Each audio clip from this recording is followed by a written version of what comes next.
ముందుగా కర్నూలు బీజేపీ తరఫున మీ అందరి తరఫున మన జిల్లాకి ఇచ్చేసినటువంటి మన జిల్లా ఇన్ఛార్జి సందిరెడ్డి శ్రీనివాసరావు గారికి, అదేవిధంగా మనకు రాష్ట్ర ప్రధాన కార్యదర్శి, అదేవిధంగా మన రాయలసీమ జోనల్ ఇన్ఛార్జి శ్రీ దయాకర్ రెడ్డి గారికి, అదేవిధంగా ఇక్కడ వచ్చినటువంటి అందరూ పెద్దలందరూ కూడా సమయం వేస్ట్ అవుతుందని చెప్పేసి పెద్దలందరూ కూడా ఒకసారి నమస్కారాలు. ప్రధానంగా మనం ఇలాంటి సమావేశం పెట్టుకునే దానికి ప్రధాన ఉద్దేశం, వారు ఇక్కడికి వచ్చి మనల్ని చూడాల్సినటువంటి, మన నుంచి కోరుకోవాల్సినటువంటి ముఖ్యమైనటువంటి విషయం ఏంటంటే, భారతీయ జనతా పార్టీని ఈ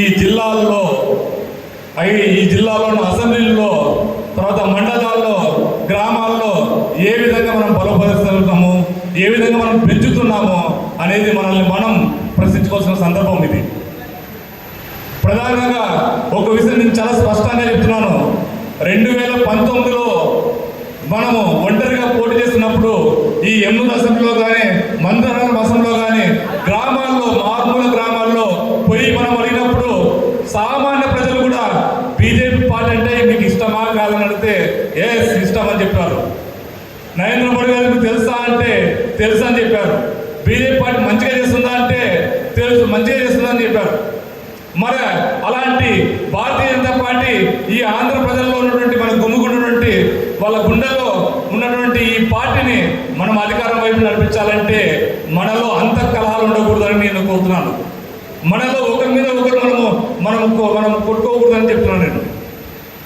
మనం అందరం కలిసి భారతీయ జనతా పార్టీ ప్రతి కార్యకర్త కూడా మన ఇంట్లో ఎట్లా ఉంటుందో అలాంటిదే ఇది కూడా భారతీయ జనతా పార్టీ కూడా మనకు ఒక కుటుంబం. ఈ కుటుంబంలో మనకు సమస్య వస్తే మనల్ని మాత్రం మనమే పరిశీలించుకోవాల్సిన పరిస్థితి ఉంటుంది. మన అభివృద్ధిని మనమే కాంక్షించాలి, బయట వాడు వచ్చి కాంక్షించడు. కనుక మనం కొట్లాడుకుంటే మనం పక్కవానికి అవకాశం ఇస్తాము.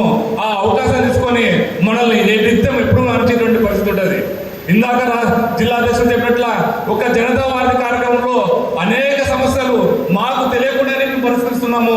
అసలు ఆ సమస్యలు ఎవరు పరిష్కరించామో, వాళ్ళు ఎక్కడున్నారో వాళ్ళు దండం పెట్టిపోతున్నారు, కానీ మనం వాళ్ళకి కనీసం లింక్ లేదు మన దగ్గర. దాన్ని మనం ఉపయోగించుకోలేని పరిస్థితిలో ఉన్నాము.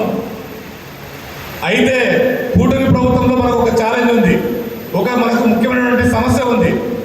కూటమి పార్టీల్లో మనకు తెలియకుండానే మన పార్టీ ఎదగకుండా ఉండడానికి వారి పార్టీలో కూడా అదే రకమైన ప్రణాళిక ఉంటాయి.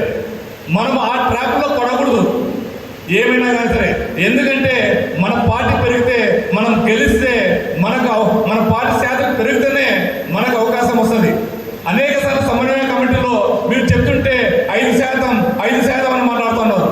మీకు 5%మే కదా, మీకు 5% కదా అంటున్నారు. మనం 5%లో ఉండాలా? 5% నుంచి 50% మనం పెంచలేమని తెలియజేస్తూ నాకు ఇచ్చినటువంటి ఈ అవకాశానికి మరోసారి జిల్లా